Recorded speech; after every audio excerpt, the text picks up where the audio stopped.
Welcome to Fearless with Jason Whitlock. I am Jason Whitlock, your host. Happy Hump Day. Happy Wednesday to you and yours. We're almost through the work week, or we can see the end of the work week on the other side. We can almost see Christmas from here. I'm very excited about today's show. That's why I have a big smile on my face. TJ Moe is still here in studio with me. Alex Stein, Primetime Stein, is going to be here. Shamika Michelle, Royce White, Delano Squires. We have a fantastic, awesome, amazing show. I don't know how you're going to feel about the show, but it's a topic that I've been wanting to address, and we found a way to address it today. It all kind of came together. Delano wrote a column about marriage and YouTubers and the manosphere and black churches and the preachers, and how come YouTubers are talking about marriage and relationships and preachers aren't. Preachers are always talking about abortion and things like that. And then I saw a picture of the New York Knicks, their Christmas party last night. And I was like, oh man, we can talk about relationships between black men and black women and what's going on and how it connects to the Kevin Samuels, the prolific YouTuber, and Derek Jackson, the now prolific YouTuber that's kind of got a whole different point of view than Kevin Samuels. He's kind of a simp for women. Anyway, we're going to tie it all together, and we're going to start the discussion by talking with Alex Stein. Let's bring on Primetime Stein, and he's kind of our jumping off point because he went to Barstool headquarters. And again, I'm going to tie all this together. Just be patient with me, but we're just going to start with Alex Stein. I'm going to tie, he's kind of our jumping off point. Let's play a clip of Alex, who's been at war over social media with Dave Portnoy, and he went to Barstool headquarters, I think in New York. Is that, aren't they in New York, Alex? Yeah. On 7th Avenue, that is correct. Yeah, and you took your wife's boyfriend with you, I believe, Dontarius? Dontarius, yeah, he was my muscle. Yeah. Let's play the clip. We're here looking for Dave. I brought my wife's boyfriend.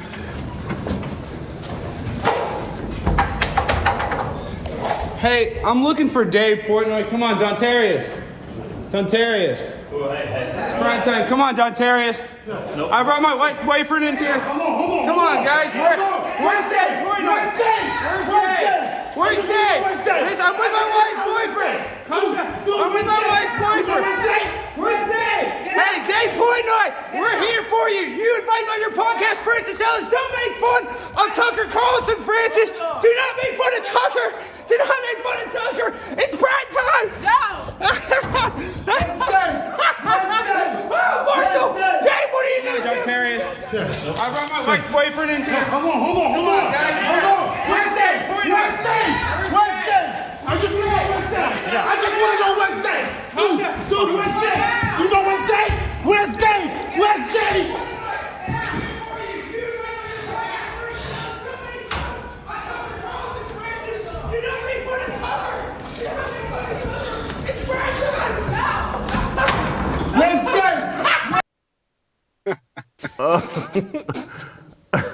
Alex, where did you find Dontarius?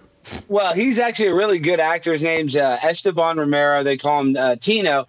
And he's big on YouTube, on TikTok. He has like his page isn't that big because it keeps on getting deleted. But you've seen videos with him in it. And see, that was the whole point of the joke, you know, is I brought Dontarius. It's obviously a joke. So anybody that thought like I'm there to trespass and do anything dangerous, I'm there to troll them. And what I was doing is I was out barstooling Barstool because there was a time and place, Jason, not that long ago, where Barstool was cool, where Dave Portnoy was the cool kid on campus. And now, sadly, because they've sold out to the gambling companies, they become corporate America. And just like everybody else, whether you're a politician or a superstar celebrity, once the money comes, it changes your whole persona and your outlook. So, you know, money talks, bullcrap walks. All right, so it got a little bit more heated at the end. I want to play this second clip here. A couple of very nice young ladies attacked you, Dave, Jason, this is a company with 95% male employees, and it takes 2 women to do their manhandling, their dirty work. It's pretty absurd. Yeah. two incredibly fascinating women attacked Dave and escorted. Let's play this clip. Dave, you're a coward. I'm here. I'm in your freaking. Don't talk about boy like that. Don't talk about boy like that. Doing, bitch. What I'm so scared. We're gonna leave, but where's Dave? Where's Dave? Where's Dave at? Yeah, because he's a coward. Okay. Well, he invited me on his podcast. You know that. You know who I am. Okay, well, Dave knows. He invited me on his podcast, and he's a coward. And then he uninvites me. I'm just saying. And then Francis Ellis making fun of Tucker Carlson. Nobody makes fun of my biological father, Tucker Carlson. So tell Francis. Okay. You know, it's just funny because I got two angles of this all. I know. You're so cool. You're just hitting my camera. That's so cool. All right. What you saying That's awesome. What you saying though? I'm right here. What you saying though? Okay, I'm scared. What you saying though? Oh, I'm so scared. What you saying though? I'm so scared. What's saying though? I'm doing a lot. I'm doing a lot. What's up, bitch? What's up? I'm doing a lot. What's up, bitch? What's up?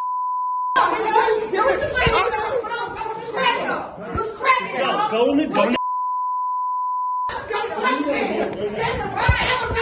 elevator. Come back in that ass, bitch. Yeah, you guys look like real classy people. Barstool Sports, good one. So, Alex, I'm hoping and praying you got one of these young ladies' phone numbers. I mean, they are the kind of women. Jason, I had to cut you off. Tico and I, next time I'm in town, I'm doing my intel. See, now I got Tico. I paid for her manicure. I sent her $100 to fix her nails. She doesn't tweet that out. But then on the down low, her and I are going to have dinner because, listen, this isn't my last attack on Barstool Sports.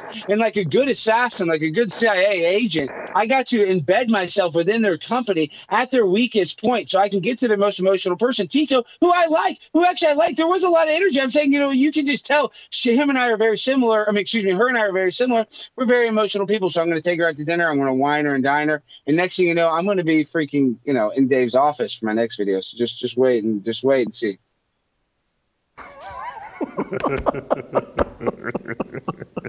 What's at I can remember refresh the audience on what's at the root of your animus or problem with Dave Portnoy. Well, it started off with the dumbest thing ever. They shared one of my videos when the Bengals had gone to the Super Bowl, and in the video I talked about how it was a city council meeting, how I was suicidal and that my wife had left me, but because the Bengals were the underdogs and they were going to the Super Bowl, I was so happy. And I actually even mentioned my buddy Mincy that worked there. I was like, oh, because of his tips, I've won a bunch of money. They shared it on their platform for like an hour, and then they took it down. And I messaged my buddy Mincy. I go, why'd you take it down? And they said, oh, you talked about suicide. And with that answer, I go, okay, well, that kind of makes sense. Then fast forward 3 months later, Chad Ochocinco Johnson shares my video of me in Las Vegas. It gets millions of hits. They reshare it and then immediately take it down. And I call him out. I said, this is the second time you've done this. This is for political reasons. And then he got mad because I said, look at the allegations that you have. Then yada, yada, yada. He invites me on his podcast. Then he uninvites you on his podcast. Then he goes after you. Then he goes after me again. So now we're in just some sort of like radio war of the Howard Stern days where it's really, there is no, you know, it's metastasized to this. The cancer has gotten this big. We don't even remember what started it, what, you know, was the essence of the beef. But now it's you know, spawned into something totally. Barstool does this thing called Rough and Rowdy where they have these fights. Could we ever see you and Portnoy in the ring? Although, I mean, you're like 6'5", yes. and Portnoy is like 5'6". Yes, so maybe you guys aren't in the same class. We are not in the same class. But Francis Ellis, one other thing that motivated me to go into Barstool is that Francis Ellis, one of the Barstool employees, content creators, was caught on a hot mic making fun of Tucker Carlson after he had just appeared on Jesse Waters' show talking about how he had an opportunity to work at Fox, but his wife didn't want him to because the Tucker Carlson trades in hate. So Francis Ellis, who is a Barstool Sports broadcaster, he is more my size. I'd probably have to lose a little bit of weight to get in his weight class, which I would do. I would gladly do. But I'll box anybody at Barstool Sports. We need to clip this right now. Dave, Francis, if you're going to make fun of my biological father, Tucker Carlson, who also Jason Whitlock is a regular contributor on that same program, the #1 cable program on all of cable TV, I might say. But you're not going to make fun of Tucker Carlson. You're not going to make fun of Jason Whitlock. And you're certainly not going to make fun of Dontarius, my wife's boyfriend. So let me just tell you something, Dave. Anybody that wants to box toe-to-toe in the middle of the ring, Primetime 99 it's the Yes Express. Bring them on. I will fight them like Donkey Kong. So I want that to be known. Oh, and one last thing before I go, because I know you have a busy, action-packed show.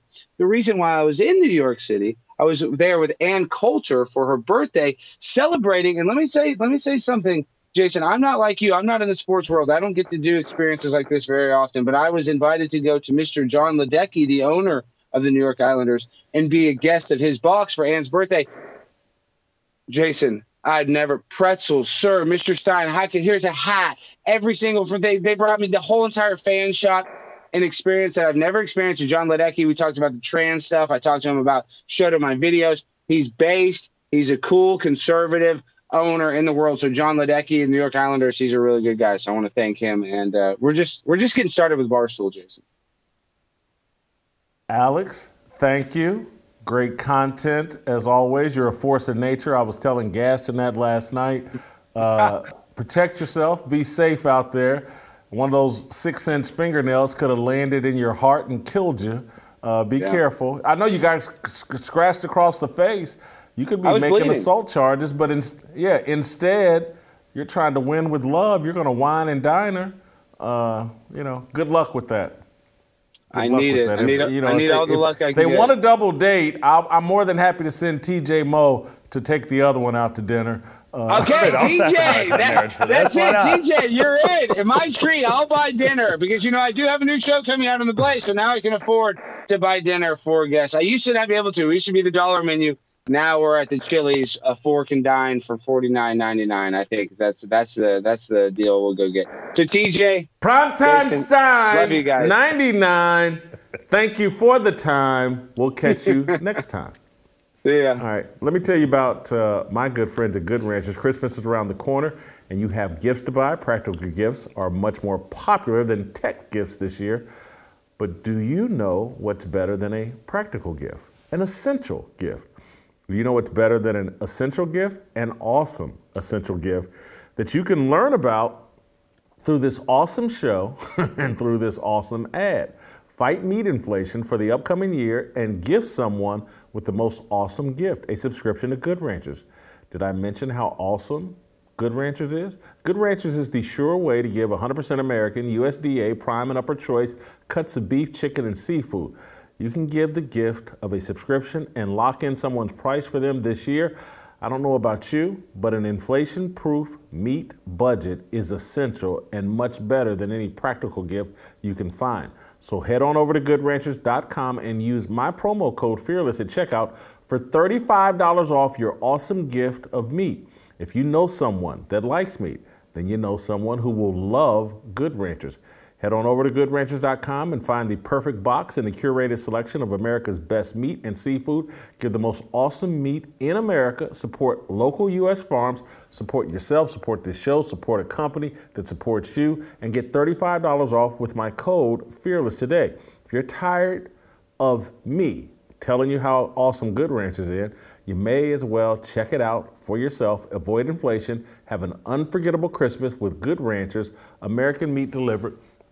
I do get your emails at fearlessblazeshow@gmail, and many of you are now starting to make it a point to reference me. Jason, I got my box of Good Ranchers, and I love it. I love it when you do that, when you reference Good Ranchers.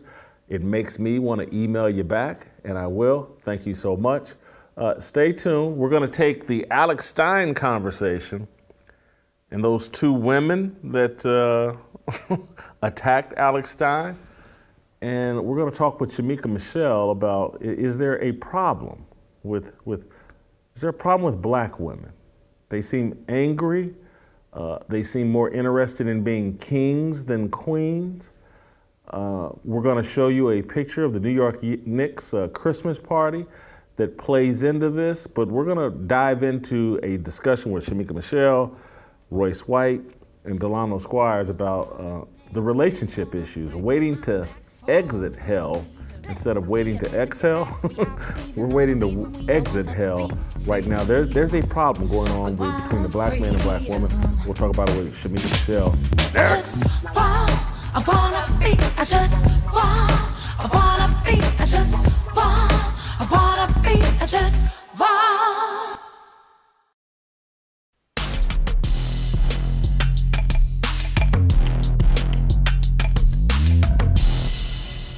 All right, let's roll out to North Carolina, bring in Shamika Michelle. I told you what we're going to be talking about. I saw this picture this morning of the Knicks Christmas party gathering. The Knicks put this out on their Twitter feed, and it's a beautiful picture. There's nothing wrong with the picture. There are three, I believe, black basketball players: Jalen Brunson, Julius Randle, Obi Toppin, and then there's some foreign guys. I can't pronounce their names. One of them is Isaiah Hartenstein. I can't pronounce his name. I think that's the second guy listed.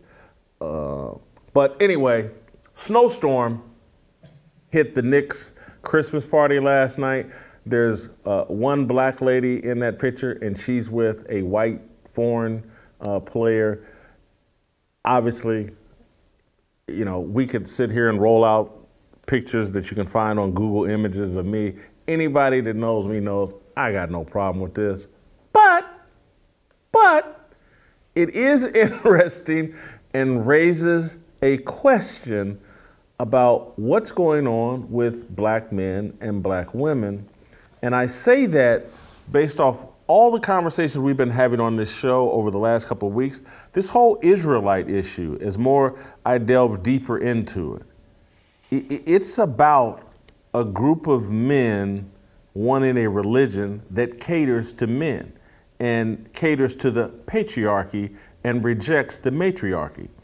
And if you've listened to me talk on this show and listened to discussions we have on this show, as black people, we have a very matriarchal culture. If you listen to me talk about the movies that Hollywood keeps dumping out, Wakanda Forever, The Woman King, all these movies, the TV show, The Equalizer, all these women, all these movies and content that's coming out with a clear message of the woman is the leader, the woman is a warrior, strong black women can save the world. Stacey Abrams, you go girl, and we saved America, and you know we got to put black women in positions of leadership and power to save America. The black woman's gonna save America.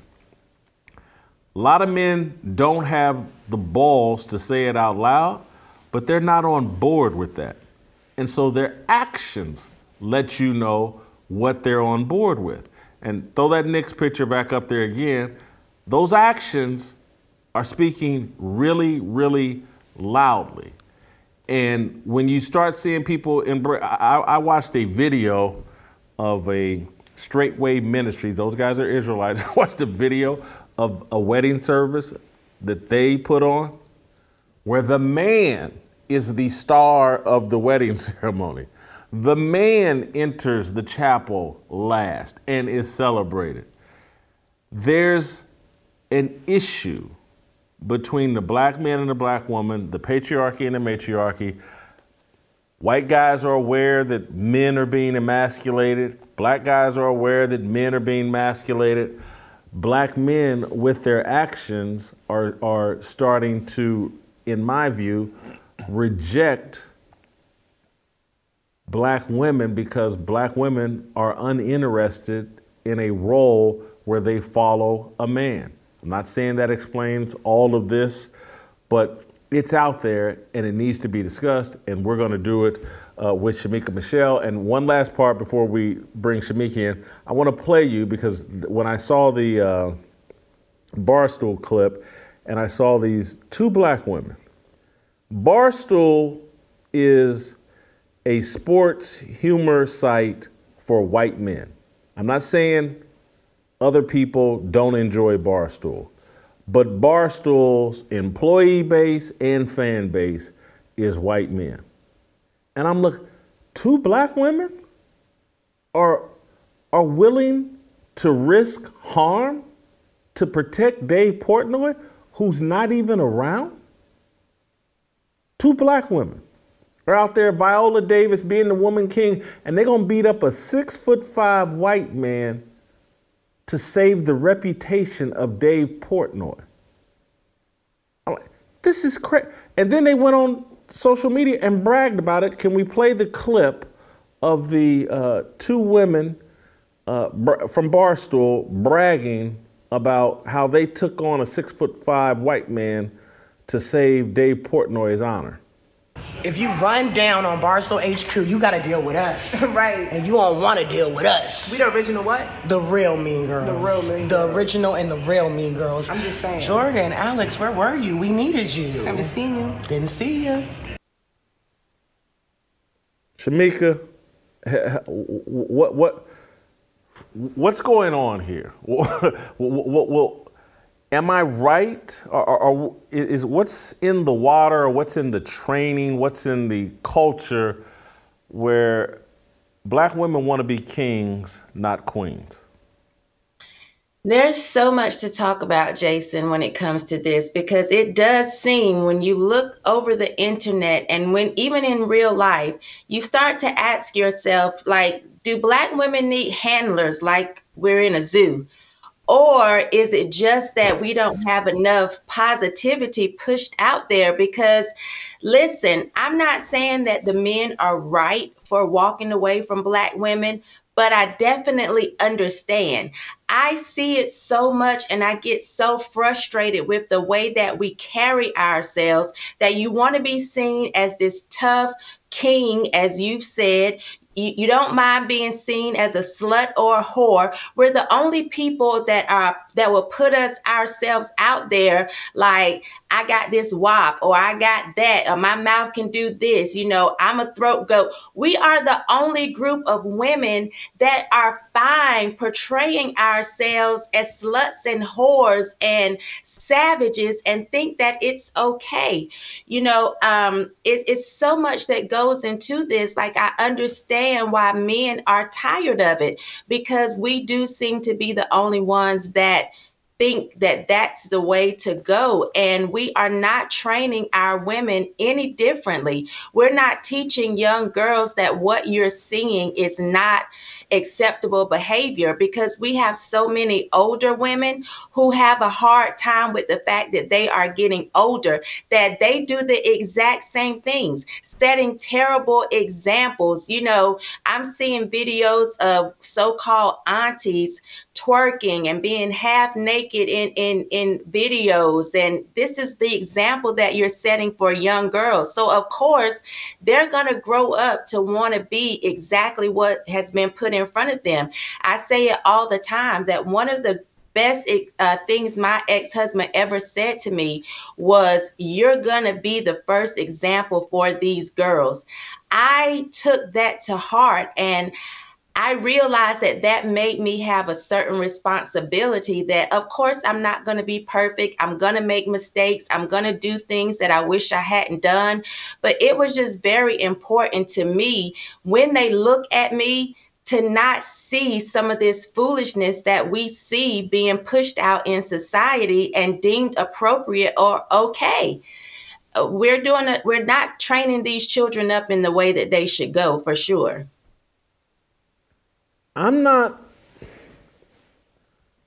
I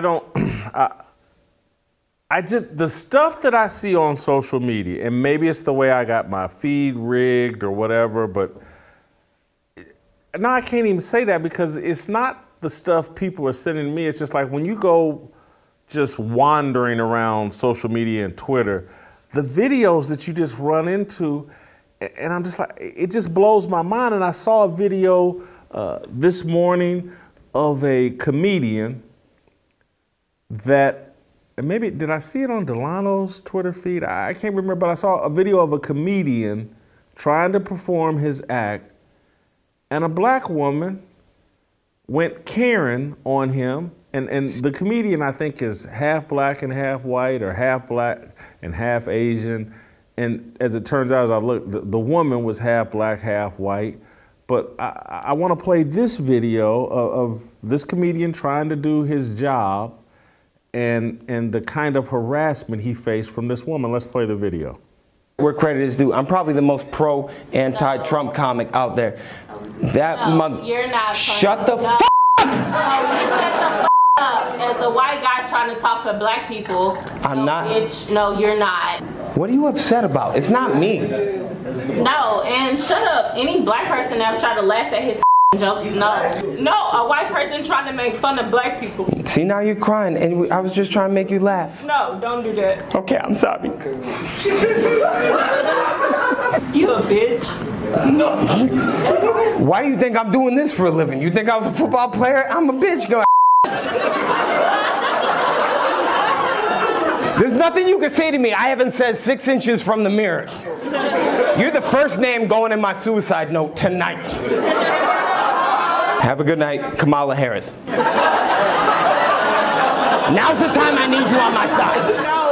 No, that was the most racist joke ever. No, I got like 4 more in the chamber.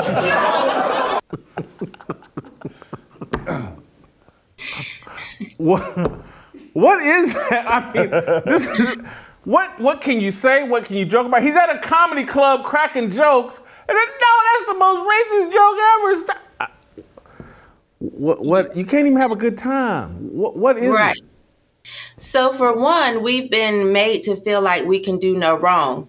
Black women hate correction, and I say it all the time. We hate correction, we hate accountability, but I have to say that it's been a lot of beta males that have made that possible. You talked about the Israelite wedding before I came on, and you said how the man was the last one to come down.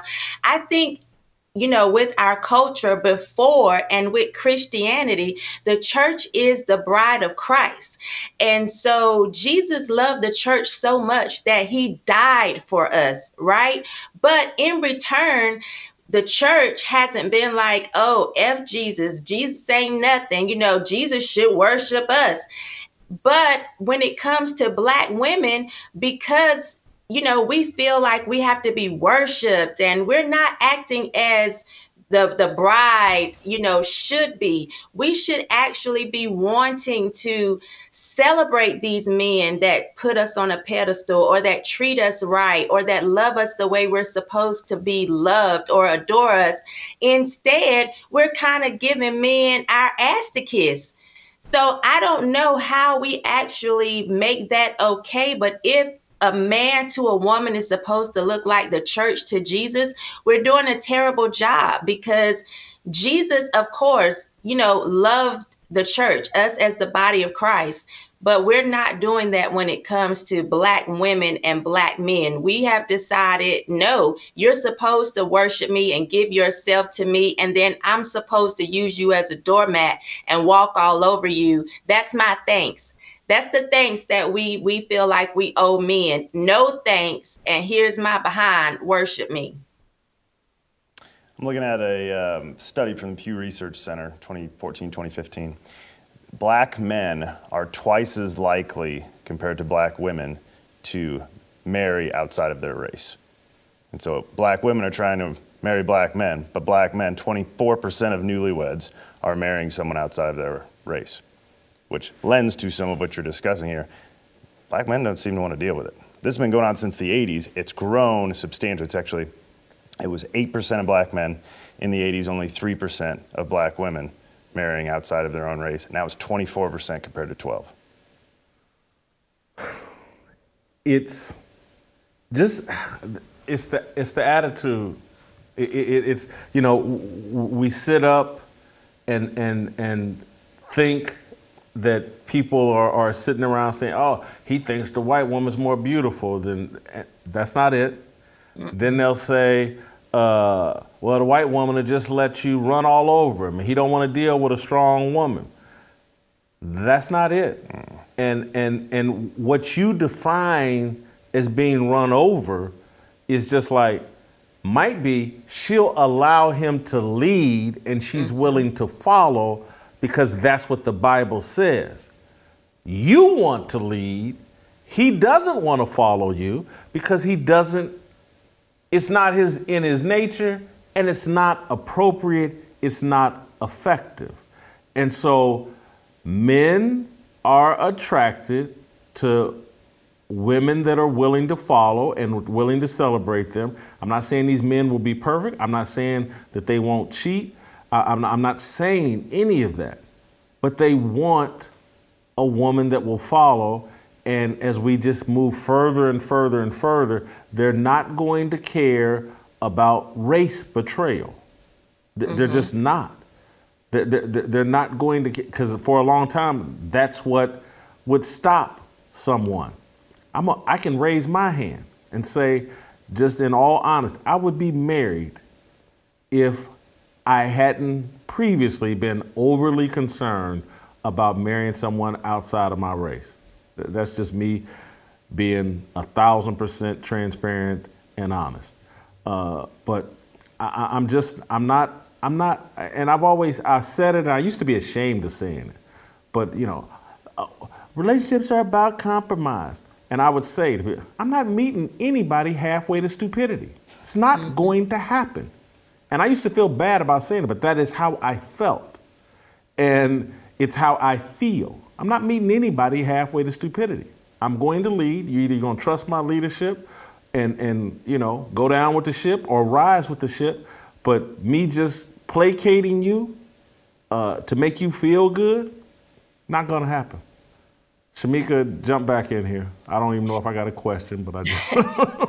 Yeah, I was going to say, too, a lot of women, and you've seen Black women just become hypersexualized. Like, of course, it's okay to be in touch with your sexuality, but to be hypersexualized and to think that that's all that matters to men, that's not all that matters. I've had a lot of men that just want some peace. And I always say, she that brings the most peace gets the most time. You know, sex is important, but if you got to deal with sex and somebody, you know, constantly belittling you or talking back or running their mouth, you can go get sex somewhere else where there's peace. You can go get sex somewhere else where there's a cheerleader telling you that you can do it. When there's not somebody telling you that you ain't shit, you can go and get sex from that person. So when you think that that sex is going to keep a man from actually, you know, doing what his nature says,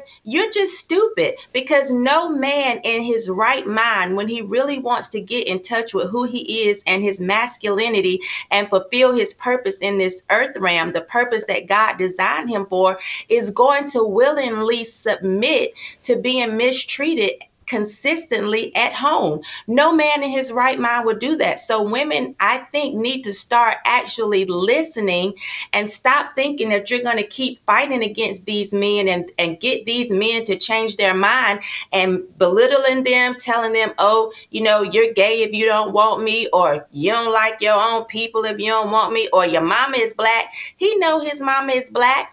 And sometimes his mama is some of the reason why he don't want to continue to deal with your foolishness. He had to deal with his mama. He don't have to deal with you. And that's what women need to realize. So you're going to keep fighting a losing battle if you think that you're going to convince a man to go against who God designed him to be, especially one that's trying to follow after God. It's going to be a losing battle. You just led me into something that's going on across the culture that people haven't tied together. And I think I talked about at the top of the show, this whole Israelite thing and why it's spreading and becoming more popular, why Kyrie's attracted to it. There's some of the professional athletes that I had on this show, former NFL players, why they're attracted to it, why my adopted son out in California attracted to it. It's hyper masculine, it's focused on man, and it's a religion set up for a man to be a man. And now, I'm not endorsing the polygyny or polygamy. I'm not endorsing that. But I get the mindset of they're trying to establish what you got going on between your legs isn't so special that I'm going to compromise on who I am and my role as the leader of this house. And so they are like, nah, you ain't special. You know what? I got another one. And God says it's okay for me to have another one. And so that's the mentality. And so if women don't course correct, if we as black don't course correct, and again, this will eventually creep into white culture and white people in their relationships. It already is. It's if we don't course correct and people don't start getting back in their natural roles, you're going to see more and more people attracted to the Israelite thing. And again, I saw it in a clip from Dr. Umar Johnson on Charlamagne's new show. And I'm like, Umar calls himself a Pan-Africanist. But he's now, and he didn't say it, but he's now like, he's adopting these Israelite principles. Let's play the clip of Umar talking about why he don't believe in monogamy and he going to have 2 queens. Dr. Umar, it's rumored that you have more than one wife. I don't know if that's true or not. I've never been married. Oh, okay. That wasn't. But I will have 2 queens. All right. Yes, sir. So is polygamy more realistic? I think we have to understand that monogamy is not natural to alpha males. This is not only I'm baiting true. That's when you lost me there, man. This is not only true amongst human beings, even within the animal kingdom. Okay. The alphas tend to have more than one spouse. And if you also look at women, as much as they may chide polygyny, many women will date an alpha male with another woman if she's attracted to him. Just look at the amount of women who date married men, but at the same time say they're against plural marriage. Whenever a dude quotes the animal kingdom when he's talking about sex, that dude's f***ing. So, again, I'm not endorsing what Umar is saying. I'm saying that the culture, this matriarchal culture, worship of women, it's going to create more Umars. If people don't return to a biblical worldview and God's natural order, we're going to see more and more and more of the Israelite mentality expressing itself. Charlamagne didn't know how to get it out of Umar, and Umar was playing slick. But that's all. When he starts talking about polygyny and all that stuff, he's basically saying, yeah, I'm on this Israelite stuff.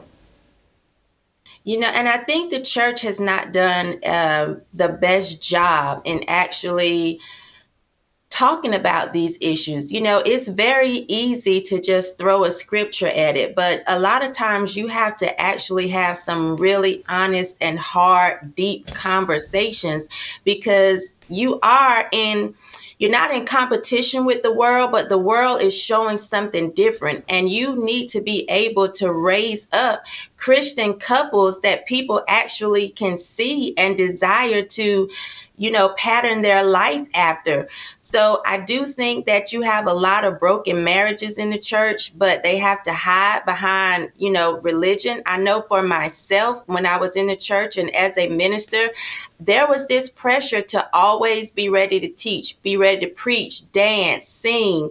And my life was cracking like glass. Like there was no space to have a real conversation that this is what I'm dealing with. And then start out, we're young. We get into a ministry that says oral sex is sin. Like what? Oh my God. We got to have some real conversations, especially when you have people who are not virgins going into relationships. No man that has had oral sex performed on him now wants to say, okay, this is a sin. And no woman who likes to do it wants to hear that she can't do it anymore. But we don't have real conversations in the church. And you have so many people that just are like, if that's what marriage is, I don't want it, because we just aren't setting great examples and we're not having real honest conversations. And so you give space for people like the Israelites or people that want to push something else, who are willing to have these open and honest conversations, to be able to, push what they believe. Christians have to stop being so stiff and stuffy and say, look, I don't know if we are naturally monogamous, but when you decide to live your life this way, you make a choice. And these are what's going to have to take place for you to actually follow Christ. May not always be easy, may not always feel like the easiest things to do, but these are some practical things that can help you. And I'm your sister, I'm your brother, I can hold your hand. You can be honest with me and say, hey, I got these feelings that what's going on at home ain't enough. The bedroom is cold. But when you feel like you can't have these real conversations, it just gives space to the devil to do whatever he wants to do. So we do have to do a better job in pushing a better message, or what we feel is the right message. Shamika, thank you for starting this fire and conversation. We'll probably circle back to it in the next week or in the new year. But thank you for starting the conversation. We're going to move on to Royce White and then Delano Squires and continue this conversation. You can get your Fearless Army swag at shopblazemedia.com/fearless. Royce White, Morpheus, will be here next, and we'll get his take on the snow shower that the snowstorm that hit the New York Knicks Christmas party last night. Next.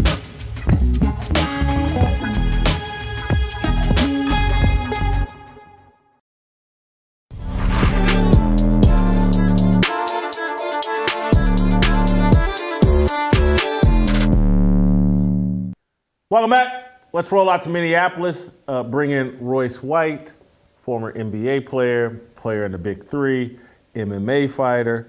Royce is a black athlete, and so he's the perfect person to ask about could we put that picture back up of the snowstorm that hit the New York Knicks Christmas party?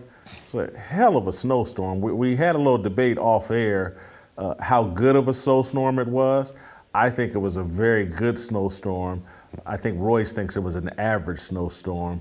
So let's start with that dispute. Royce, that looks like a mighty fine snowstorm that would cause school to be called off for a couple of days, and you could stay at home and enjoy your video games and your family. Looked like a good snowstorm to me, Royce. I don't know if it's a good thing or a bad thing. I don't know if these guys are deeply moral or they're shallow, right? I mean, it's the New York Knicks, for God's sakes, right? It's the fashion capital. You would think that the New York Knicks players would have the top of the heap, but hey, maybe they really love these girls for their personalities. Well, I guess when you're 6'9", you got a different standard than the 6 foot 300-pound 55-year-old man. Maybe that's why Royce and I see the snowstorm a little different. I'm not 6'9" or 300 pounds, and I tend to agree with Royce. Well, and you should. You're married. It's the New York Knicks. I mean, come on. It's the New York Knicks. It ain't the Pacers, is that what you're saying? That was Indianapolis. That'd be like, that's a good snowstorm. Yeah. I hear you. You're right. Now, there's some truth to that. I was like, and you know what? I would have caught that exact same thing. I was like, the Miami Heat? Are you kidding me? South Beach? I get your point. But so, Royce, let's start with a more serious question. Mm-hmm. Do professional athletes and super successful men, do they prefer white women? Well, I think we got to start with the facts, right? The institution of marriage has all but crumbled in our country, and it's on a slippery slope, and it's on its way to annihilation, complete annihilation, in my opinion. We have the lowest marriage rate in the United States since our government started keeping track of the marriage records in 1867, and we're right around 6 marriages per 1,000 people. After World War II, it was at its height, which was like 16 marriages per 1,000 people. And before that, it had stayed around 8 or 9. So fewer people than ever are getting married. The divorce rate is up. It's high, 50%. 50% of marriages are ended in divorce. Of those 50%, who do you think has the highest rate of divorce by race? black women. Black women get divorced at a higher rate than any other race of women in America. 40%. They're over half. They're over double the percentage of white women. White women get divorced around 15%. Black women, it's all the way up to 40+%. So you see a huge discrepancy there in and of itself. But the real number to look at is how many people are actually married. How many people in our country are married? Now, in 1950, around 70 years ago, before the women's rights movement really kicked into high gear, 80% of households had married individuals. We are now down to under 50%. Around 48% of people in America are married. So the entire institution of marriage is under attack. And I think because our government has done such a poor job of stewarding the institution of marriage and even attacked the institution of marriage by fiat, by law, they feminized it. They've rewarded divorce and taking kids, breaking up homes. They rewarded it economically. Because that's happened, men are starting to make business decisions around marriage. None more so than athletes who get a very high wage for their work, and they want to protect not only would they want to protect it from an individual basis, they are told to protect their assets, okay, when it comes to their relationships. And I don't agree with that as a Christian, man. I think there should be a separation between the moral and the pursuit of marriage and the institution of marriage and how that's viewed spiritually in the eyes of God and the economic and political. But I came through the rookie transition program. We were told multiple times when I was drafted about watching out for women and women who will steal your money and women who will marry you just to divorce you and get some settlement. So we're conditioned in that way. And hey, it is what it is. Black women are getting divorced 2.5 times more than white women. And that statistic is important because if you're a high net worth person, that means she's more likely to sue you and pursue half of your money and perhaps take marriage less seriously than someone raised in a different culture where marriage is taken more seriously. And, you know, when you have kids, again, look at you know, I hate to throw out, I don't want to go anecdotally, but there is some truth to it. But look at Brittany Renner, who's half black, half white, and pursued a bunch of professional athletes and finally got knocked up by one and immediately left him. And then the next thing you know, it was about how much she was paying in child support. And that's something, I don't blame an athlete from doing everything in his power to avoid. Knocking up some woman who has every intention of taking your money, marrying some woman who doesn't take marriage seriously and thinks that, you know, we didn't swear before God some sacred covenant and that I can walk out at any time if my needs aren't being met, if I'm not happy, if I don't feel fulfilled, screw this marriage, I'm gonna get half this dude's money and live happily ever after. And Royce, you got kids, you got a daughter. It's how are you raising them, and are we raising our daughters properly so that they can be a queen to a king? It feels like to me, everybody's raising their daughters to be kings. Oh, it's way out of control. The short answer is we're raising women to be miserable. We're raising our women to be miserable, to be unfulfilled, to be lonely, to be resentful, and to be narcissistic.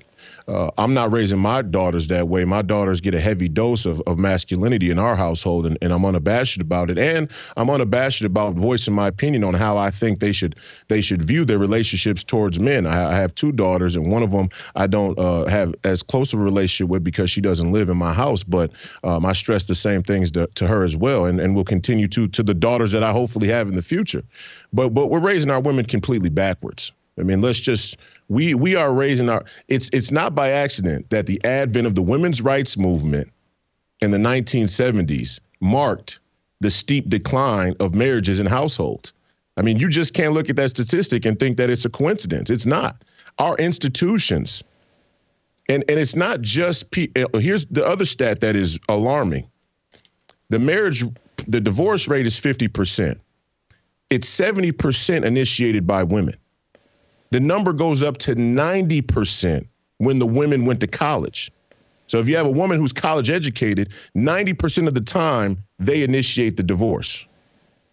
Our academic institutions, the universities, have taught an anti-marriage, anti-family curriculum, an anti-family, anti-marriage ideology. And it's not just people who went to college, it's people who adopted political philosophy that came out of the universities. And so this is a widespread issue in the black community, because even black women who don't go to college, they tend to drift towards, your Rachel Maddow, Joy-Ann Reid, sort of Breakfast Club type of meme, Zodiac philosophy about life. And it reflects in their relationships. And that's saddening.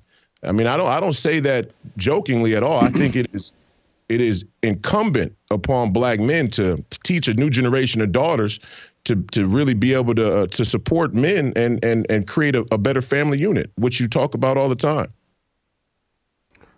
Roy, I'm going to circle back to something you just teased, but I want to bring TJ in because he's raising a daughter. Mm-hmm. And how do you and your wife, I'm sure y'all have some sort of game plan in terms of how you're going to disciple your daughter and how she's going to feel about marriage and how she's going to feel about men. Share some of that, because it applies to all of us, black, white, whomever. If we're trying to raise women up properly, what's you and your wife's game plan? We're trying to model what a woman should, her role should be within a marriage. And my wife is trying to model that, and I'm trying to properly model the male's position. And so my parents did that. A lot of people ask me, often I've had a lot of opportunities, and they say, where'd your beliefs come from? How did you? I watched two really, really good parents execute their lives properly, and I wanted to be like that. I thought, there's a success, I can do that. That's a stable life that they provided for me and that they have themselves. I mean, I think feminism is I just looked up a stat on the Pew Research Center, 61% of women today say being a feminist would be a good description for them, right? And so feminism leads to the matriarchy, which is not scriptural. So I'm against the matriarchy and I'm against feminism. And so I think what we're trying to, my daughter's not even 2 yet, and so we haven't started these conversations. That's why we're just modeling at this point, and we will start the conversations as she gets older. But I think feminism has led young women in particular to believe that their traditional role as a woman in society has less value than a man's role. And I could not disagree with that anymore. And so we're going to show her the value of what a mother is and the value of what a traditional role of women raising the kids, being in the house. My wife still works. It's not that she can't do that. We don't have beliefs as though you don't have the same freedoms, but my wife's biggest value is in our home helping raise our daughter. And so my daughter is going to know that. She's going to know that I value that. She's going to know that my wife values that. And she's going to grow up wanting to be a mother because of that. One of the things, and I just want to throw this in before I circle back with a specific question for Royce. And again, I don't have great experience in terms of TJ's talking about his parents modeled a perfect relationship. Mine didn't, and that's no knock on them. But, my father owned a bar, was a ladies' man. He was married to my mother. They got divorced when I was young. But he owned a bar, was a ladies' man, liked to drink, liked to chase younger women. He modeled for me how to be a really cool guy. And my mother modeled for me, and my father was an excellent hard worker, provider, all of that. But my mother modeled for me a great work ethic, leaning into faith to get you through adversity. But my mother is a matriarch, and that's a little bit of a bone of contention between me and her. And so I didn't have any of those model things. And so take my advice with a bit of grain of salt, because, and you know what? I just talked myself in circles, and I forgot the exact point I wanted to make about the advice I wanted to give people. And maybe that's God just saying, shut up, Jason, you're not married. keep it to yourself. Let these guys that got families and kids give the advice. So, because I forgot it, and I'll rethink it, I'll remember it later when Royce is answering this question. Royce, you teased this, and I want to get into it because I think it's very important. I think a lot of the disconnect between the black man and the black woman is the political disconnect. That and particularly when you start talking about wealthy, successful men. There's all these closet conservatives in professional sports, black closeted conservatives. These guys make all this money and pretend like they got nothing in common with Jerry Jones or whoever the NFL, and it's all a smokescreen. It's just a game. Many of them, they got there through their own hard individual work. No one gave them anything. They have conservative values, and they're very protective of the success they've had. And then black women are all hyper liberal. And so that disconnect politically, I think, has disconnected the man and the woman. And then now I think, as I was talking with Shamika about and we were discussing on the show, spiritually, as black men start addressing, hey, who am I? And many of them go, I'm an Israelite. Or what is the proper role for a man? We're in that season where black men seem to be on a journey to define themselves, and I think there's starting to be some rejection of, man, I ain't no rapper or gangbanger or, any of that, these labels and identities they've given me. There's a spiritual disconnect because the church has not, the traditional church has not served the black man and has been serving the black woman. That's why I think this Israelite thing is growing, because it serves the black man. I see it the same way as when I would dabble with the Nation of Islam and get my Farrakhan tapes when I was in college. I'm seeing that right now with men, black men, as it relates to the Israelite thing. Men want to be served spiritually.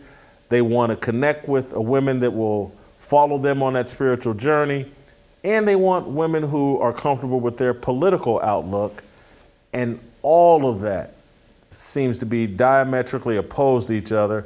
And that's part of the disconnect between the black man and black woman. Absolutely. Yeah. I mean, let me try and take the lens as wide as possible and then hone it back in at the same time. The Gloria Steinem movement, the feminist movement that is now referred to as the Time's Up movement, or in some cases the Me Too movement, is wrapped in the LGBTQ and pro-black movement as well. And it's all a nexus of liberal white women, woke black women, and homosexuals. And so they got this little, trifecta going. And when you say that there are closeted black conservative men in the NBA, they're fiscal conservatives, right? They're not social conservatives. And I think that's an important distinction to make, because the fiscal conservatives oftentimes ended up being cucks, right? I mean, they have that radical materialism, and their women are actually a byproduct of their radical materialism, just in a different way. And so they let their women lead them in the end. Right. So when you have that sort of fiscal conservatism, your conservatism is based on economic and business and money. So, it ends up being a slippery slope there. What I will say is. Hold for 1 second, if you can. And don't forget your point. I'm just sorry. I just want to add. I get you, the fiscal conservative, but I think where we're at right now, Royce, is there's a lot of black men that are like, hey, man, this alphabet mafia that the Democratic Party seems to be a slave to, I'm not going to do that. I'm not down with that. I don't have animosity toward them people, but I'm not going to be their number one cheerleader and run around and act like I think this is the greatest thing in the world. And so I think it's more. You can't tell me guys in a locker room. I used to exist in that locker room environment. They look at this LGBT stuff and go, this makes no sense. And I used to argue with guys all the time that would be upset with Donald Trump. And I would be like, So name me one thing Donald Trump has ever said or done that you haven't done or said or wouldn't do and say. And I'll sit here and wait. And I'll be like, well, and then they go, well, I go, hey man, we've been to the strip club together. We done chased together. Don't BS me. Name me one thing Donald Trump has done. And then tell me this. If Donald Trump and Joe Biden called you and said, hey man, we're gonna go out and kick it tonight, whose phone call are you returning? Now, so STFU is what I tell them after that. And just quit playing a game with me, man. Let's keep it real. Okay, let me show you how this works in my opinion. Yes, there are black athletes who have never been on board with the LGBTQ movement, just like there's a lot of black men who grew up in the inner city streets of our communities all across the country who have never been down for the LGBTQ lifestyle or the political movement. But they're not willing to forego their sexual pursuits to stand against it. And that makes you a cuck for the LGBT movement, and it makes you a cuck for the feminist movement, which ultimately is the same net result, that we as black men end up being a vehicle for the LGBTQ agenda. And it's been that way for a long time. And so the black athletes, and I've been around them as well, part of their motif is, and this is many modern Americans, not just black men, but black athletes, I hear it a lot. We are so indoctrinated with the image of what leadership should look like, right? We believe in this sort of milquetoast leadership that's amenable to the widest tent of people. And so that's where the Donald Trump criticism came, because if I'm being honest, when I heard the locker room talk, I thought to myself, yeah, he's right. Yeah, that's true.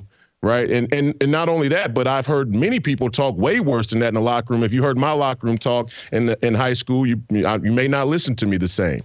So that's that issue. But let's talk about this piece. And this is the most important piece, I think. The church, when you talk about the church, when you talk about our Christian community and institutions, we are the epitome of sellouts. See, we don't get this yet. We have sold out the most. When it said render unto Caesar, I was thinking about this a couple of weeks ago. In the Bible, and when Jesus said, render unto Caesar what is Caesar so you can give to God what is God's. That's not a parable about paying your taxes, the way we think about it. What he was saying, and what I think has been proven true as a result of this great nation, when you don't pay your taxes as an institution, a Christian institution, and you take a tax-exempt status, you become a ward of the welfare state. The Christian churches, the Catholic Church has become a ward of the welfare state. And in that, they and women have created a nexus that has isolated and diminished the man. And that is the deepest level. Women in their animus, their natural animus towards men, probably because of the nature of sex, the sheer nature of it, and the Christian church taking tax-exempt status and becoming an instrument of the state is how you have seen the decline of marriage as an institution and the overall authenticity and power of man in our society. Royce, I know the aspect that you hit on in terms of being a cuck and not wanting to jeopardize access to intimacy with their women has compromised a lot of these guys. They've never been on board with all these things they're jumping on board with to maintain their relationship and to maintain intimacy with their woman. But I'm going to tie it all together to what we saw with the New York Knicks picture and what we see with the stats and stuff we talked about, marrying outside your race or relationships outside your race. It's like you don't have to make those sacrifices with conservative white women. And white women are free to be conservative. Black women, like black men, and maybe even more so, like 95, 97% of them black women, they hit that voting booth and they pull one lever and they're done, or they've checked one box, Democrat all the way down, lockstep, do no thinking. They've bought into the feminist, LGBTQ, the whole mafia. They bought into the whole thing, and they get the spoils of that. And Kamala Harris is the greatest. Stacey Abrams is the greatest. Cori Bush, they bought into all of that. And so I think you're going to see more and more black men either go, I'm going to go be an Israelite. And I'm going to go get a woman that's going to put a scarf over her head and just do whatever I tell her to do. Or I'm going to go turn off on this aisle, off to white suburbia, and I'm going to go get me a white woman that was raised by a mother and a father, and she's conservative, and she's going to follow my lead. And these hyper-aggressive woman kings, y'all sit around and scissor with each other, leave me alone. That's the path we're already on, and it's just going to get deeper. Yeah, no, that's the path we're on. And I think a lot of women are able to fool themselves into thinking that they're happy in those type of lifestyles. But, just like in the LGBTQ community, you see a disproportionate rate of what is described as mental illness, anxiety, depression, drug use. I think you would find similar statistics in this sort of single woman professional demographic as well. People who feel radically lonely, anxiety, depression. And what they do is they displace all of that angst and despair onto their politics. That's what you're seeing with wokeism. That's how feminism has come to lead this country. A bunch of women who have disconnected themselves from God and the natural order are now displacing all of their unresolved anxiety onto politics, and they want unrealistic things, untenable things. They have unrealistic ideas, fundamental ideas like men and women are equal. Men and women aren't equal. I mean, the whole thing from the base is a scam. The whole Title IX, it's a Title IX, the separation of church and state. I mean, it just goes together like peanut butter and jelly. It's just a complete social engineering fugazi. Royce, thank you so much. Great job as always. We'll circle back to you probably tomorrow. Go to youtube.com/Jason Whitlock, hit notifications, hit subscribe. Are you telling your friends about us? Are you telling your friends to subscribe and support this channel? You need to be doing it if you're going to be a fearless soldier. Are you hitting the 5 stars on Apple? You need to be doing that if you're a fearless soldier. Support this channel. We're growing, but we could use more growth. Be a good fearless soldier. Convert some people. You're not going to get this conversation. They can't talk about that Knicks photo on ESPN or Fox Sports or any place else in the media. And trust me, this is the conversation that you have at home, that you have at the barbershop, you have among friends. This is the real conversation. And it can only be had here. Why aren't you telling your friends about it? You don't have to agree with everything I say. You don't even have to like me. But you know I'm talking about what's really going on. You don't have to live in a bubble, in a fake world, a matrix, a little safe space where they only talk about safe things. And you got to use all these proper pronouns. You can keep it real with us. You can be fearless. And you don't even have to like me. Because trust me, many of you I don't like. But I still like you enough to engage with you and have you be a part of the Fearless Army. All right, Delano Squires, put an exclamation point on this conversation. Next.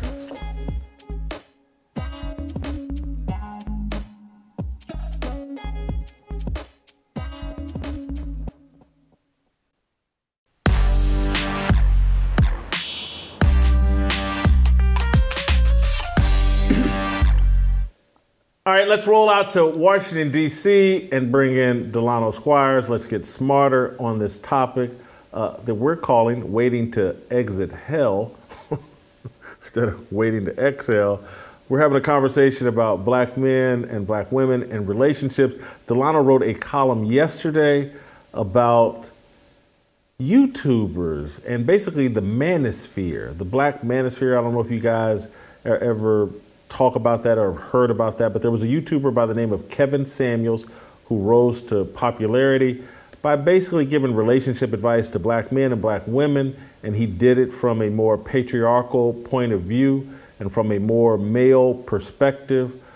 Delano wrote a column about the guy that's kind of been the heir to Kevin Samuels' throne. He's a simp by the name of Derek Jackson. He's like the anti-Kevin Samuels. He gives relationship advice from a more female and matriarchal simping perspective, but he's having success. And he just recently, he and his wife announced that they're getting divorced.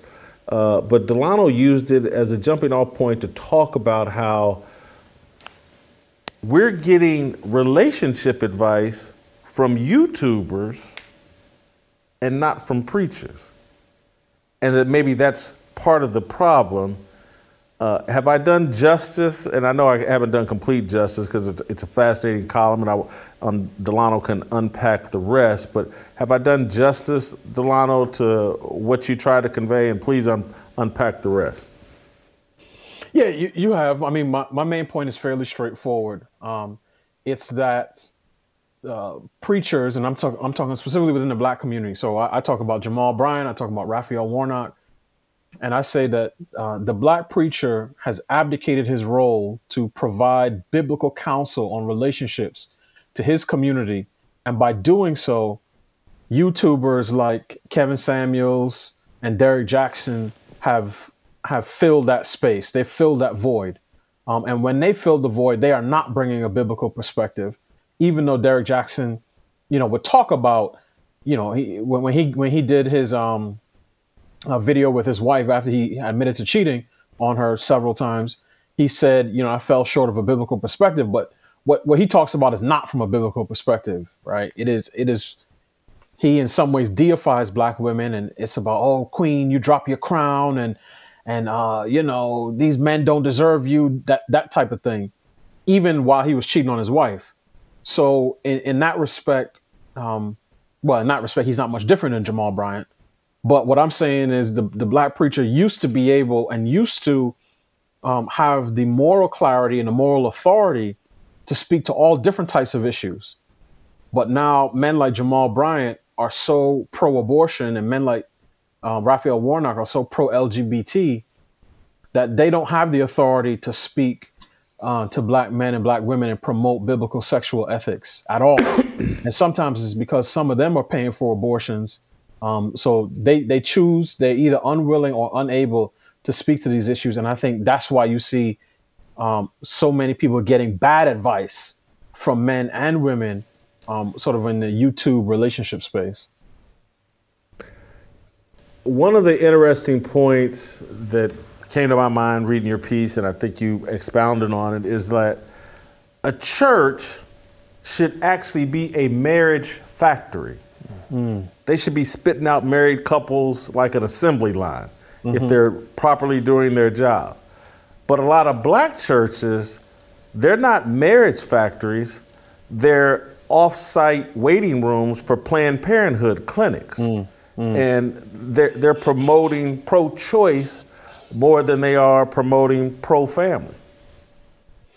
Yeah, Jason, when you shared that point with me, it made me think of these issues in a different way. And when I tweeted about it, and I think I wrote it in the piece, I said these should be life factories that promote marriage and family, on a regular basis, not just in the Sunday sermon where it's applicable, but when these preachers use their public platforms, right?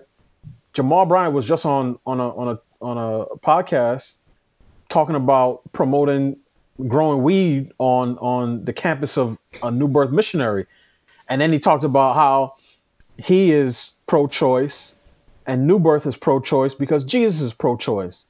So these are the things. So in the churches that should be life factories are dens of death because they host more funerals than they do weddings.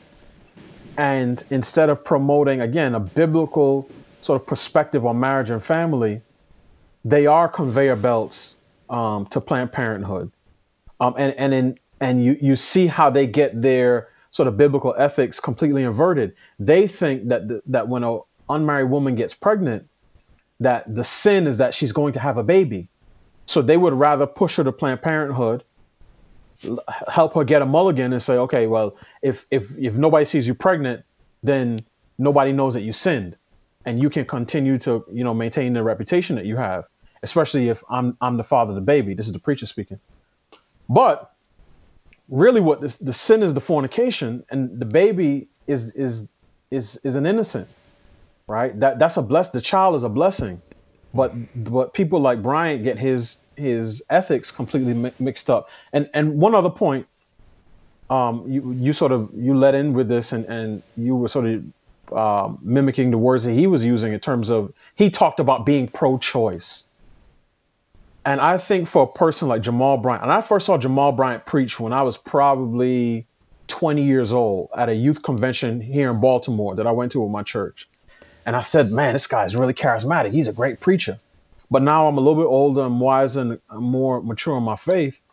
And I think that when men who deal in words like Jamal Bryant use the language of pro-choice, I think it is the highest act of cowardice that you can engage in.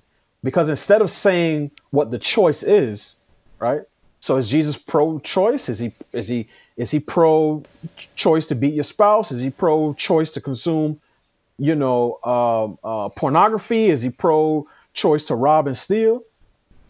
So when he hides behind that language, he's being a coward, and a man that can use words in charismatic and creative ways that does that. He's doing that for a reason, because if he was a real man, he would say, look, abortion kills an innocent child. And I think a child should be able to be killed by his or her mother, up until the child is born.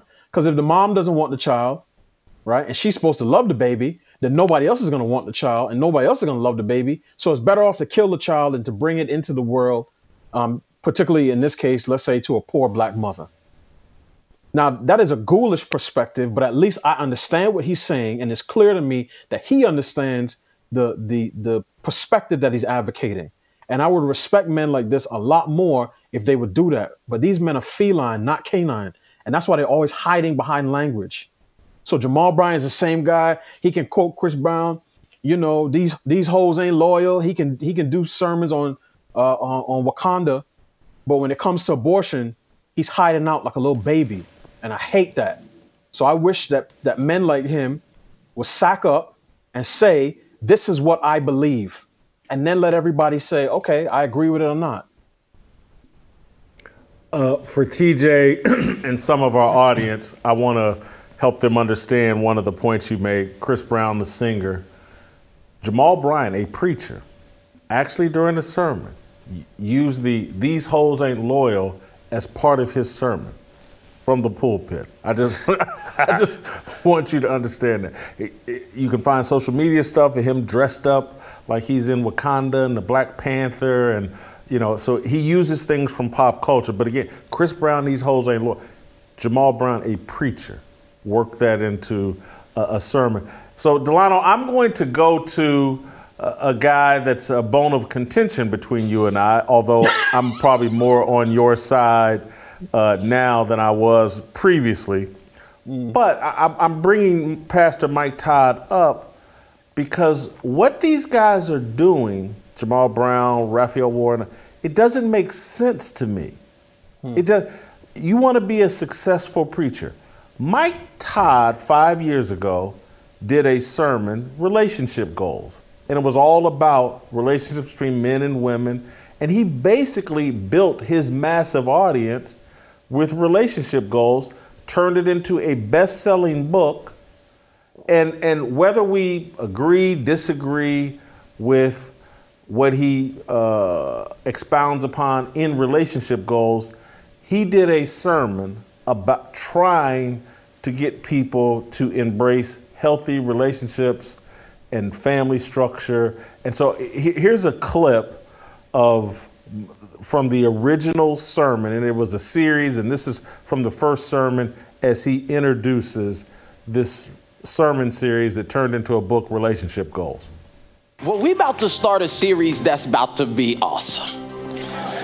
I think this is one of those things that God wanted to happen in this timing. talking about relationships. And we titled this message Relationship Goals because we know that's something that is in popular culture, and we see different things, all the pictures that we saw earlier. People say, oh, that's the kind of relationship that I want, and that's what I want for my life eventually, and all these things. So I thought it would be appropriate for us to do a series about relationship goals. And we're going to start from the beginning, and we're going to go all the way through this thing. You do not want to miss the next 6 weeks, because this series, we're going to talk so real. Some stuff has not been said in a church you've ever been in before, but we're going to say that right here. Because I really do believe that relationships are being defined more by pop culture and what the world says than what the Word of God says. And because many people don't teach it with balance and with understanding and with wisdom, it just seems more easy to go with what everybody else is doing. But I really do believe that God is going to give wisdom and revelation through this series, and I am ready for us to start being an example of what relationships should look like. She's happy about it. No, but honestly, when people think of relationships, they don't look at the church.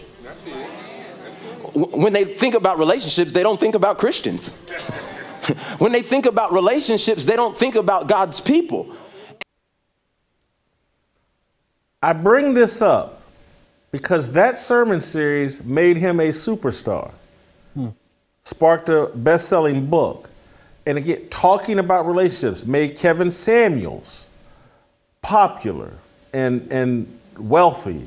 It's Derek Jackson. And so I don't understand why ministers can't see there's an audience thirsting for direction on relationships and fill that void rather than spending so much time talking politics, LGBTQ inclusion, pro-choice, all this other stuff. Black people are thirsting for guidance on relationships. It's obvious. And why ministers aren't filling that void, Delano? Well, I think part of the reason is because they are seeking their reward in a different lane, right? Yes, Raphael Warnock is a pastor. Yes, he leads the church that Dr. King led, Ebenezer Baptist Church in Atlanta. But he's also a senator. So he may say, look, I may not want to be an author like Mike Todd. I do a different type of preaching than Mike Todd, right? My preaching is more sort of liberation theology. But to him, he's like, I've got my reward. I'm a United States senator. I'm one of the 100 most powerful people in the world. And Jamal Bryant, again, these guys are political actors first and foremost. So part of the reason they can't do some of these things is because the party that they represent is not interested in that.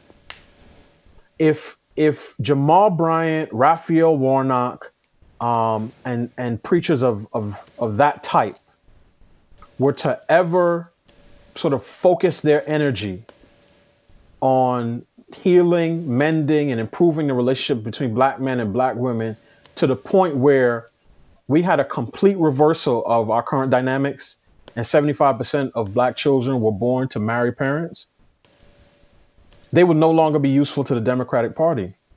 Because if they did so, they would be taking away the party's primary base. And one of the reasons we see the dynamics that we do, and I heard you were talking about sort of the political dynamics between black men and black women vis-a-vis Democrats and Republicans, is that the black feminists a generation ago stood at a fork in the road. To their right, they could have beat the drum and said black women and black men should get married, because most people marry within their sort of ethnic group, right? So to the right is marry your husband. To the left is marry the government. We all know which direction they moved. So the fact that in many low-income communities in our biggest cities, that you do not have a single, in some of these neighborhoods, you don't have a single kid being raised by married biological parents. That's because Uncle Sam is the father. And what we have in our country is what I call bureaucratic polygamy. The government, sort of typified as a man, is married to millions of millions of women and is the head of millions of households. A significant portion and a disproportionate number of those are black women's households. So these women have a husband, and Jamal Bryant and Raphael Warnock help keep him in his position. So if they were to ever say, you don't need, men and women need to get together, right? Men are responsible for the children that they create. Kings, if you want to be a king, marry your queen. Have some princes and princesses, take a piece of land and live your life. They would be aiding and abetting an act of political bigamy. They cannot do that. Because when unwed mothers of any race, but we're talking about black women now, those are the people that Planned Parenthood needs. Because people, generally speaking, the vast majority of women who get abortions are unmarried. That's probably the case around the world. So an increased marriage rate would decrease abortion without passing a single new law. Planned Parenthood needs single black women. The people who advocate for big government spending need single black women. All the administrators of welfare and food stamps and child care vouchers and healthcare, all of these need single women. So these men can't do that because that would be an act of disloyalty to the side that they fight for. And that's really what it is. It's like there is going to be a husband in the house. For the vast majority of people we're talking about, a man is going to be there. It's just a matter of it's the father of her children or if it's Uncle Sam. And I prefer the former and not the latter. Takes me to a great point. When we started the beginning of the show, I was showing the women that confronted and wanted to fight Alex Stein. Alex Stein is 6'5", 240 pounds, and these two black women are trying to fight him at the Barstool headquarters. They're angry, they're mad. We played some video of, we played a video with Shamika with a woman at a comedy show. She's clearly angry and mad. You're making the point, which is a great one, that the angry, mad woman tends to be a leftist and will support Democrat politics. And that's why you go to these pro-abortion rallies. What are you, angry white women everywhere. My vagina, my choice. They got painted on red paint between their legs. Like, I killed my baby and all this. And you see these crazy, angry people. And I know TJ and I were talking before you got on about how all of these single women and this direction we're going, no one's happy. Nope. You look at it, there's a really good paper called The Paradox of the Declining Female Happiness by Betsy Stevenson and Justin Wolfers. And what it addresses, it sounds like Delano's read this. What it addresses, I just know you're going to give me a good paper, that's what. Yeah. Go ahead, TJ, go ahead. What they address is it's a life satisfaction study, and they wrote a paper about it. And so happiness has fallen amongst women both absolutely and relatively to men during that time, from the 1970s when they started tracking this to today. And it's eroded since then. Since the 70s, we're at the lowest point today. And you think about all of the advancements that they would tell you they've made, right? They're wealthier than they've ever been. They are healthier. They're living longer. They live longer than men have for a long time. They're more educated. In fact, they're the most educated people that have ever existed in America today. The highest graduation rates are women. They hold higher positions. Oftentimes we're just placing them in positions like we did with the lady in the NHL. We're like, oh, you're a woman and you're black. Let's put you here. During that time until this past year, they've had abortions on demand, so they've enjoyed what they call reproductive freedom. The technological advancements has taken them from actually having to go into work to my wife today sits at a desk in our home and does her job. The advancements that they've had during this time would lead you to believe everything that you want is right there in front of you. And yet, they are less satisfied than they've been since the 70s. And the two things that they're doing less than that time, they're doing virtually everything more and better. The two things that they're doing less is getting married and having kids. And these women think they're happy. That's something Royce sort of pointed out. And he's like, they pretend to be happy. That's the proper phrasing. They pretend to be happy because they think they're getting everything they want. In reality, the two things that humans, that God designed us to have in the family is go get married to somebody you love and that you can seek after God's will for your lives together, and you become one flesh and you raise a family together. And they're not getting that, and they can't identify that that's the reason they're not happy. So, Delano, one of the conversations we were having earlier that I wanted to ask you about is that this direction we're going is why I think that New York Knicks picture exists. I don't know if you got to see that. Let's throw it up on screen. And again, I want to be clear here that obviously I have no problem with the New York Knicks and their dating choices. I want to be clear that Royce White's married to a black woman. Delano Squires is married to a black woman. None of these guys, Royce White I think is half white. He's got no problem with any of this. Delano's got no problem with any of this. But you know, these are guys that are in married relationships with black women, just so everybody knows where they're coming from. But this matriarchal woman king phenomenon that we have going on, this hyper aggressive black woman that's angry and oh, I'm strong, the strong black, and you just don't want no strong black woman, and guys don't have the balls to say, you know what, you're right, I don't. I want someone that will follow behind me. They don't have, but so they won't say it. They'll do this though. They'll show up at the Christmas party and let you know what it is they think and feel and believe, and removing the picture. This whole Israelite movement that's spreading like wildfire. And there's all these different sects. Some of them are racial idolaters, some of them aren't. But that whole Israelite thing that's spreading like wildfire is a rejection of matriarchal culture. Black women have been talked into taking actions that are making black men go one of two, I'm gonna go get me a woman from a different culture, or I'm going to join a religious sect that puts women in a place of total submission, and I don't have to worry about, we agreed to this, baby. We're Israelites. Shut up. Go wash some dishes, and I'm watching the football game. Leave me alone. That's what we're doing. That's what their behavior and action in this matriarchal culture is producing. Yeah, I mean, there's the topic, you know, around quote unquote interracial dating is one that's rich, particularly when it comes to black athletes and entertainers, because this has been going on for a long time. My thing is always, and I wrote an article about this way back when I was writing for Black and Married with Kids. It's always ask why, not who, when it comes to interracial dating.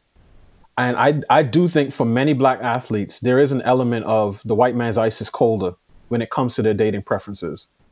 Because what you'll see is sometimes these guys got to have a black girlfriend during college, but when they get the big job and they make the big money, they think everything has to elevate. And in their mind, this is what elevating your dating preferences looks like.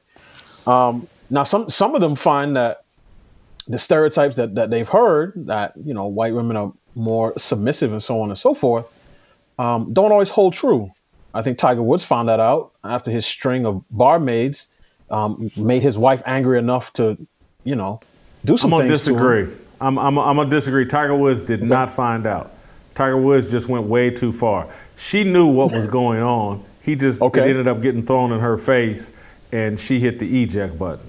But right, and what I'm saying is the only thing I'm saying is if you believe the stereotype, you would think, oh, you know, she would just put up with it, you know, in perpetuity, and she has a breaking point because every woman has a breaking point. But putting that aside, right? I do agree with your point when I watched your interview with the guys from Straightway Ministries last week, one of the things that was obvious to me is that these guys are looking for more than the bubblegum, marshmallow, feminized type of doctrine that they get in many Christian churches, right? They're looking for something as men to give their life meaning. Now, I may not agree with all the straightways theology, but that was crystal clear. And the fact that of the 4 men you spoke to, 3 of them were divorced and 2 of them had children that they have never seen because their wives left them when they said, hey, I want to go in this direction. And she said, I'm not interested in that. And that's why, and I said this in my column, one of the things that a preacher, this is any preacher who knows how to handle a biblical text, would be able to explain is the fall, right? When sin entered the world, Adam and Eve in the garden, and how that connects to the dynamics that husbands and wives have been having since time began, in terms of a wife, often her temptation to usurp the authority of her husband. And this is why a lot of women, they cringe when they hear the word submit. But that's only when it comes to their husbands. Because if a woman is at work, I don't care what color she is, if she's at work, she has a great idea. She tells the boss, he says, no, I'm not interested. She comes back again to press her case. No, I'm not interested. She comes back a 3rd time. I really think we should do this. And he said, after deep consideration, I'm still not interested. We're going to go in this direction. You know what she's going to say? Okay, I respect that. And then sit back and fold her hands in her lap. But if her husband says, hey, I want to go in this direction, or she says, I want to go in this direction, he said, no, I'm not interested. When she gets to the 3rd time, she said, well, I'm going to do it anyway. So it's not that women have a problem submitting to men. It's that they have a problem submitting to their husbands. And that is part of the issue. But part on the flip side, and this is where, going back to the Derek Jackson thing, the man has to be someone worthy of being submitted to.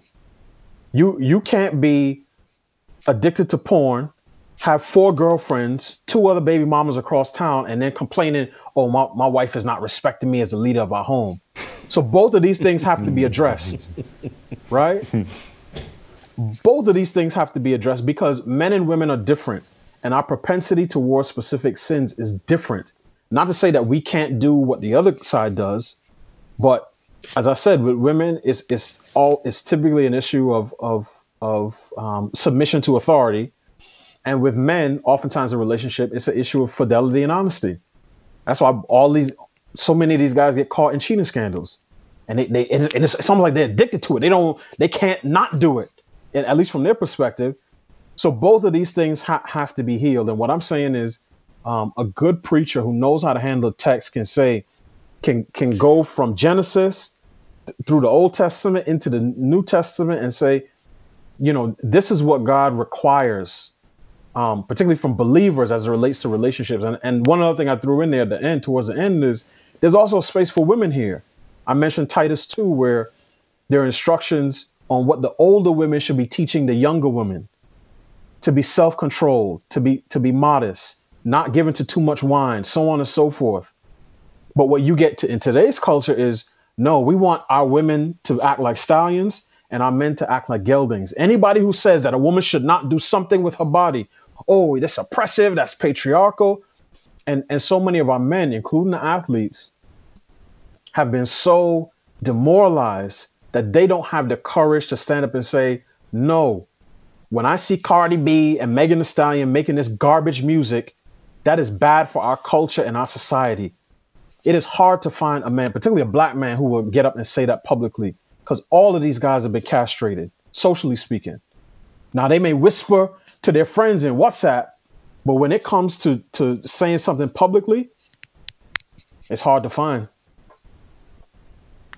Thank you, D. Thank you, Great guys. job as always. Fantastic show. This show went just as well as I thought it would. I'm pleased with myself. We'll play some tomorrow. We'll see you tomorrow.